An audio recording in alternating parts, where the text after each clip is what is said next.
Hello everyone, you all are welcome to my YouTube channel Biology Talk. In today's video, I am going to talk about a topic cell and its parts.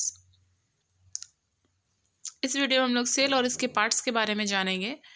Cell जो है एक किसी भी organism का basic structural और functional structure होता है। As we all know, it is the basic structure and functional feature of all the living organisms. यदि हम यूकैरियोटिक सेल की बात करें तो यूकैरियोटिक सेल के अंदर बहुत सारे सेल ऑर्गेनेल पाए जाते हैं जो कि साइटोप्लाज्म के अंदर फ्लोट करते रहते हैं। सेल के मुख्य रूप से 3 हिस्से होते हैं। पहला है सेल मेम्ब्रेन, दूसरा है साइटोप्लाज्म एंड तीसरा है nucleus. Cell membrane is the outer covering of a cell which protects the cell from the outer environment.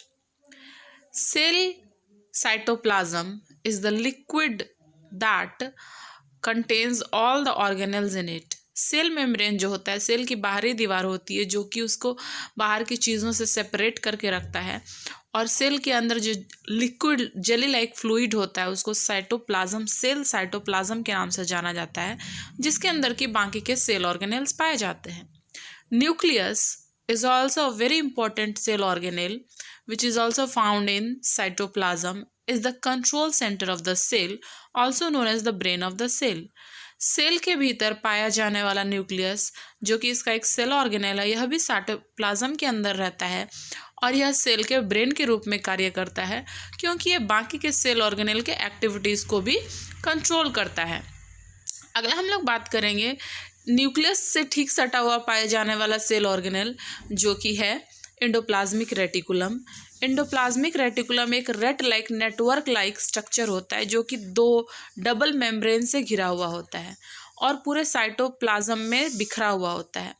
Endoplasmic reticulum के जो मेम्ब्रेन्स होते हैं ये न्यूक्लियस के एक छोर से सेल मेम्ब्रेन के छोर तक जुड़े होते हैं जो कि न्यूक्लियस के सब्सटेंसेस को सेल के बाहर और सेल के सब्सटेंसेस को न्यूक्लियस के भीतर तक लाने का काम करते हैं। अगला सेल ऑर्गेनेल जो हम लोग देख रहे हैं वो है गोल्जी बॉडी। गोल्जी बॉडी जो है ये एक set of smooth membrane bound sac like structures या वेसिकल्स होता है जो कि एक दूसरे के ऊपर पैरेलल रोज में स्टेटेड होते हैं, सिचुएटेड होते हैं। इनका मुख्य काम होता है सेल के अंदर प्रोटीन की पैकेजिंग करना, साथ ही साथ प्रोटीन को डिफरेंट सेल पार्ट्स तक कैरी भी करना। अगला हम लोग सेल ऑर्गेनेल के बारे में बात कर रहे हैं वो है lysosome. Lysosome are small membrane bound bag like cell organelles which contain digestive enzymes. Lysosomes जो होते हैं सिंगल मेम्ब्रेन से घिरे हुए बैग लाइक स्ट्रक्चर्स होते हैं जिसके अंदर की डाइजेस्टिव एंजाइम पाए जाते हैं। ये लाइसोसोम बहुत सारे सेल प्रोसेसेस में भी हेल्प करता है और इसका मुख्य काम होता है अपने एंजाइम्स के जरिए सेल के भीतर पाए जाने वाले लार्ज मॉलिक्यूल्स को स्मॉलर मॉलिक्यूल्स में तोड़ना, जैसे लार्ज प्रोटीन को छोटे प्रोटीन में, लार्ज कार्बोहाइड्रेट मॉलिक्यूल्स को छोटे कार्बोहाइड्रेट मॉलिक्यूल में तोड़ना। साथ ही साथ it also helps in the removal of cell debris, यानी सेल के कूड़े कचरे के निपटाने में भी लाइसोसोम बहुत हेल्प करता है।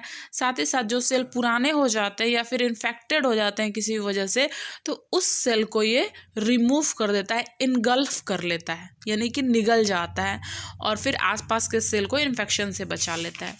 अगला जो स्ट्रक्चर है वो है mitochondria which is the power house of the cell. Mitochondria एक रॉड शेप्ड ऑर्गेनेल्स होते हैं जो कि साइटोप्लाज्म में पाए जाते हैं, यूकैरियोटिक सेल्स के साइटोप्लाज्म में पाए जाते हैं, जो कि एक डबल मेम्ब्रेनस स्ट्रक्चर होता है, यानी कि ये दोहरी मेम्ब्रेन से, दोहरी दीवार से घिरी हुई एक स्ट्रक्चर होती है जिसका मुख्य काम होता है कि सेल के अंदर एनर्जी का प्रोडक्शन करना, यानी सेल के अंदर जो रेस्पिरेशन के प्रोसेस के जरिए एनर्जी प्रोड्यूस होती है वो इस माइटोकॉन्ड्रिया के अंदर ही होती है।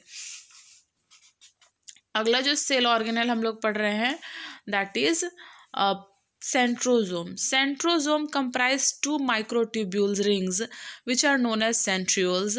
सेंट्रोजोम जो है 2 माइक्रोट्यूब्यूल रिंग्स के द्वारा बना होता है जो कि सेंट्रियोल्स कहलाते हैं। सेंट्रोजोम का मुख्य काम होता है to organize the microtubules and provide a structure to the cell. इसका मुख्य काम है इन माइक्रोट्यूब्यूल्स को ऑर्गेनाइज करना और शेल को एक शेप देना। As well as it also pulls the chromatids apart during cell division. जब सेल के अंदर डिवीज़न हो रहा होता है तो ये क्रोमैटिड्स को एक छोर से दूसरे छोर तक ले जाने, यानी दोनों छोर पे क्रोमैटिड्स को व्यवस्थित करने का काम सेंट्रोसोम करता है। Next we are talking about vacuole. It is a space between cell and it lack of cytoplasm. यह सेल के भीतर एक थैलीनुमा संरचना होती है जिसके अंदर की साइटोप्लाज्म नहीं होता, बट इसके अंदर सॉल्ट और दूसरे मिनरल्स साथ ही साथ वाटर भी पाया जाता है। इसका काम होता है, मुख्य काम होता है स्टोरेज में हेल्प करना, इंजेशन, डाइजेशन, एक्सक्रीशन इत्यादि में मदद करना सेल को। अगला स्ट्रक्चर जो हम लोग देख रहे हैं वो है पेरोक्सीजोम। पेरोक्सीजोम जो होता है ये एक छोटा, this is a single membranous structure and it is a small vesicle. ये एक छोटा वेजाइकिल होता है जो कि एक मेम्ब्रेन से घिरा हुआ होता है। It is enzymes that oxidize certain toxic materials molecules, notably fatty acids and amino acids. As a result, hydrogen peroxide is produced. इसका मुख्य काम होता है इसके अंदर मौजूद एंजाइम्स के वजह से कुछ टॉक्सिक मटेरियल्स, मॉलिक्यूल्स और खास करके फैटी एसिड्स और एमिनो एसिड्स को ऑक्सीडाइज करना और हाइड्रोजन पेरोक्साइड को प्रोड्यूस करना। तो ये सारे सेल ऑर्गेनेल्स थे और उनके फंक्शंस और फीचर्स को मैंने इस वीडियो में बतलाया। So thank you everyone for watching this video. If this video helped, please let me know in the comment section below, and please do watch, like, share and subscribe the videos of this channel.